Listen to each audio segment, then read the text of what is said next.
आज हम श्रीमद् भगवत गीता की अध्याय 16 दैवासुर संपद्वि भाग योग, यह अध्याय का नाम है। उसका श्लोक 10 देखेंगे। पहला चरण काम। म पूरा है। जब भी कोई अक्षर पूरा है तो आपको उसके अंदर अ मिक्स करना है। अ काम, काम, मां, श्री। इसको इधर देखिए। श्र कैसे बनता है? श्र आधा श, ये जो ऊपर दिख रहा है इस तरह से मुड़ाव वाला, ये है आधा श। ये देखिए श का ये जो मुड़ाव दिख रहा है, ये वाले से ये मुड़ाव बना है, तो ये आधा श हो गया। और ये जो मात्रा दिख रही है नीचे, वो र पूरा है, तो इसको क्या बोलेंगे? श्र। श्र यानी आधा श है और र पूरा है, तो र में अ मिक्स करेंगे। श्र। श्र में यहाँ पर ई की मात्रा है, तो क्या चेंजेस आएगा? जो आदर्श है वो ऐसा का ऐसा, और जो र है उसमें ई की मात्रा, इसको बोलेंगे श्री। आप ये भी कह सकते हैं कि जब अध्याय के स्टार्टिंग में हम श्री पढ़ते हैं तो वो श्री की बड़ी मात्रा होती है, तब हम उसको दीर्घ करते हैं, बड़ा करते हैं, श्री। और यहाँ पर ये श्री की मात्रा छोटी है, तो आपको इसको माँ के साथ बोलना है, माश्री, माश्री। त्य आधा त और य पूरा, य जो भी अक्षर पूरा है उसमें आपको अ मिक्स करना है। कैसे बोलेंगे इस शब्द को? माश्रित्य। एक एक शब्द पर विशेषतया ध्यान दें। जब आपका चांस है तो आप उसको एकदम क्लियर करें कि हाँ ये ऐसा था, हमसे ऐसा नहीं बोला जा। एक एक वर्ड, एक एक अक्षर पे ध्यान दिया जाना चाहिए। माश्रित्य, काम, माश्रित्य। दुष, दू आधा श, आधा श दू के साथ। अभी बोला जो भी आधा अक्षर होगा उसको हम किसके साथ बोलते हैं? पूरे के साथ। षटकोण वाला श, इस पे दुष नहीं बोलना है, इसको दुष बोलना है। दुष, दुष।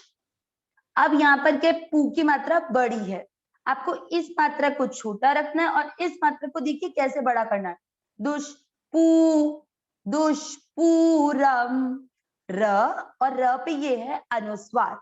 अनुस्वार का मतलब है कि जब यहाँ पर पूरा शब्द होने के बाद लास्ट वाले अक्षर पर ये बिंदी रहेगी, तो इसको उच्चारण करेंगे आधा म के नीचे हलंत। आधा म और र पूरा था, इसलिए इन दोनों को साथ में बोला रम। दुष्पूरम। इस और इस मात्रा के उच्चारण को एकदम ध्यान से सुने और वैसा ही उच्चारण आपको करना है। दुष्पूरम मतलब इसको लंबा नहीं खींचा और इसको लंबा खींचा है। पहला चरण वापस देखते हैं। काम माश्रित्य दुष्पूरम। एक बार वापस, सभी जितनी बार रिपीटेशन किया जाए आप जरूर बोले। काम माश्रित्य दुष्पूरम। अब दूसरा चरण, द की बात क्या दिख रहा है? आधा म, आधे को पूरी के साथ बोल रहे दम। भ पूरा है तो भ में अ मिक्स करें। दम्भ, दम्भ। मां न पूरा, मान, मदा, मदा। फिर दिख रहा है आधा न, आधे न को दा के साथ पढ़ना है। आधा अक्षर दिख रहा है न, आधा, आधे को अपने को पूरी के साथ पढ़ना है, यानी मदान, मदान।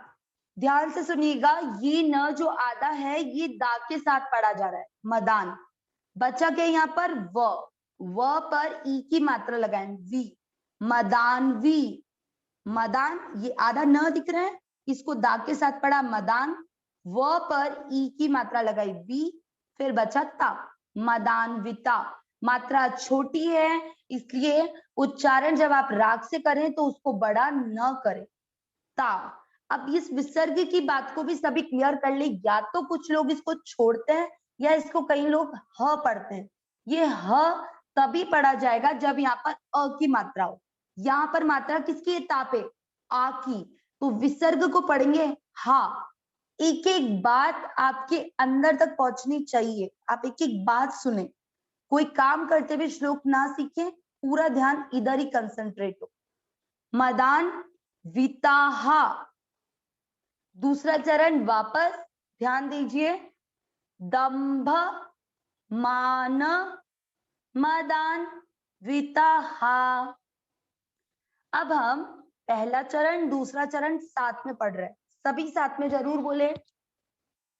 काम माश्रित्य दुष्पूरम दंभ मान मदान्विताः। तीसरा चरण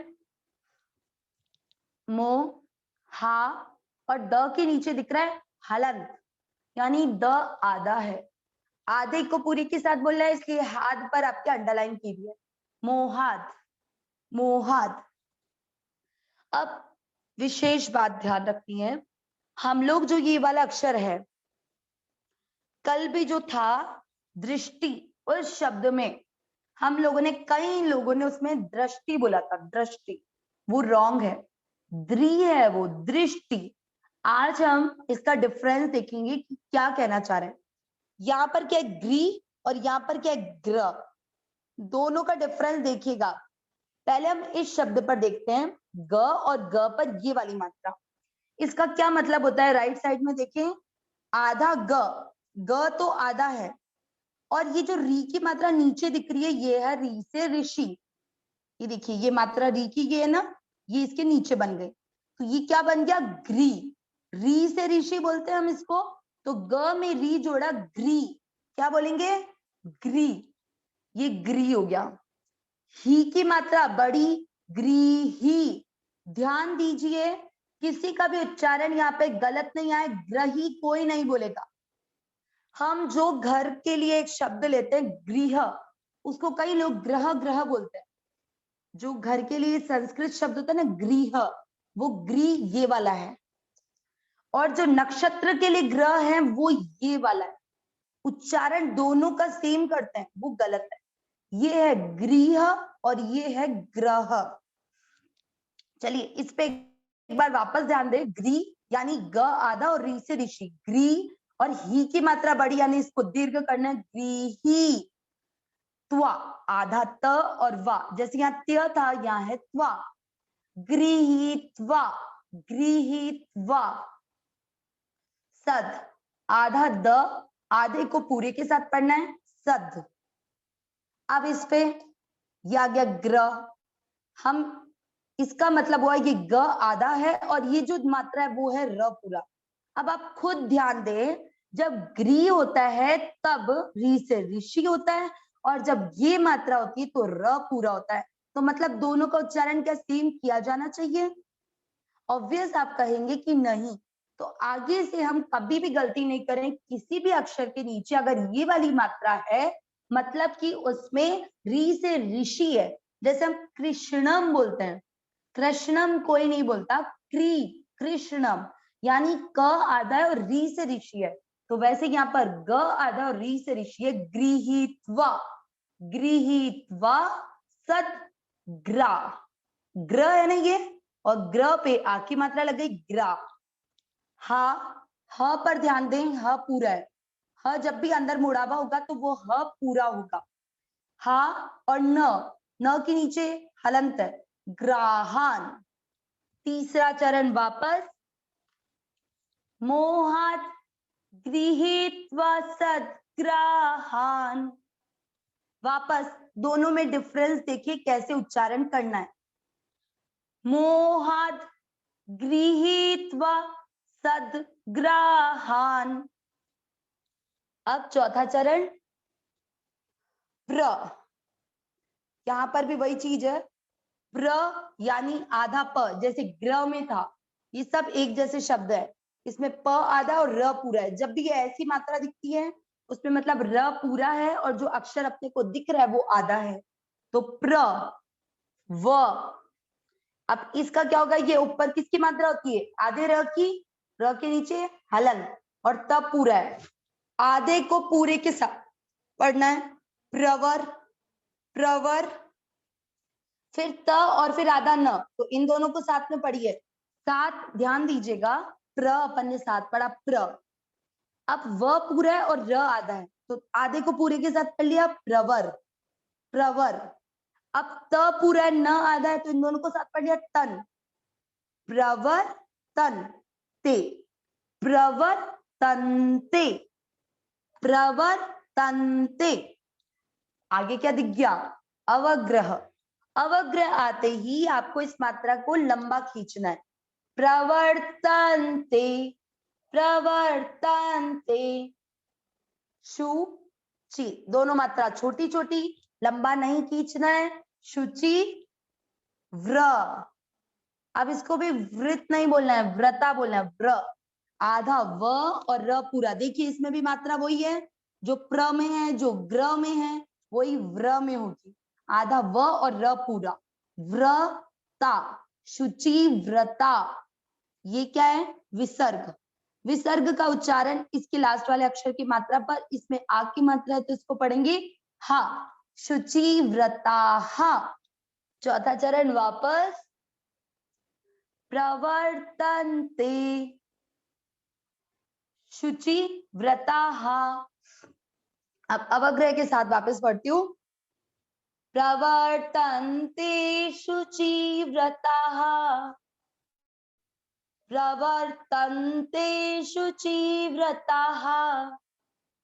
अब तीसरा चरण और चौथा चरण साथ में, मोहात् गृहीत्वा सद्ग्राहान्, प्रवर्तन्ते शुचि व्रता। अब हम पूरे श्लोक का उच्चारण करेंगे, सभी साथ में जरूर करें। काममाश्रित्य दुष्पूरम् दम्भमान मदान्विताः, मोहात् गृहीत्वा सद्ग्राहान्, प्रवर्तन्ते शुचिव्रताः। सेकेंड टाइम, काममाश्रित्य दुष्पूरम् दम्भमान मदान्विताः, मोहात् गृहीत्वा सद्ग्राहान्, प्रवर्तन्ते शुचिव्रताः। अब इसका अर्थ, अभी के श्लोकों में हम आसुरी संपदा के मनुष्यों के लक्षण देख रहे हैं। आज के श्लोक पे भगवान कह रहे हैं कि जो आसुरी संपदा के मनुष्य मेनली वो हैं जो नास्तिक है, जो ये मानते ही नहीं कि भगवान से ही सब कुछ हो रहा है, जो ये मानते नहीं कि भगवान ही इस संसार का पालन पोषण कर रहे हैं। भगवान हैं जिनके कारण इस सृष्टि का निर्माण हुआ, जिनके कारण ये पालन हुआ, सिर्फ हम निमित्त करने वाले हैं। Prajwal lower hand. अब इस अर्थ को देखते हैं, जो कामना के आश्रित सहारा लेकर दुष्पूरम, जो पूरी तरह से, जो कभी खत्म नहीं होने वाली उस कामना का सहारा लेते हैं। मतलब आज एक कामना हुई कि हमारा ये हो जाए, चलो जैसे कि हम ये सोचते हैं कि आज हमारा ये कामना हुई कि हमको ये चीज मिल जाए। आप ये सोचिए कि आपकी वो चीज पूरी हुई तो क्या आपकी कामना पूरी हो जाएगी? नो। आपको आज भूख लगी, कामना हुई, कल वापस आपका पेट भूखा हो जाएगा। मतलब ये ऐसी चीजें जो कभी पूरी नहीं होने वाली। तो भगवान ने यहाँ बोला कि जो कामना का सहारा, कौन सी? जो कभी भी पूरी नहीं होने वाली कामनाओं का सहारा लेता है, जो दंभ, घमंड, मान, अभिमान के लिए, और मद, ये सब तीनों एक दूसरे के वैसे पर्यायवाची होते हैं, इसमें लिटिल डिफरेंस होता है। इसमें यह है कि घमंड, अभिमान और मद से जो चूर रहता है, मोहात गृहीत्वा सद्ग्राहान, जो मोह में पड़कर दुराग्रहों को, यहाँ पर आप सोचेंगे यहाँ सद है तो फिर दुराग्रह कैसे बोले?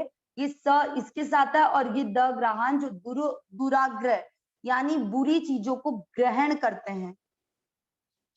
शुचिव्रता, यहाँ पर अ से जुड़ा हुआ है, ये अशुचिव्रता यानी जो अपवित्र व्रत धारण करने वाले हैं। अब इसका ओवरऑल अर्थ हुआ कि जो कभी न पूरे होने वाली कामनाओं का सहारा लेते हैं, घमंड, अभिमान और मद में चूर रहते हैं, अपवित्र व्रत धारण करके जो मोह में रहकर दुराग्रहों को ग्रहण करके समस्त समय गुजारते हैं। नारायण नारायण।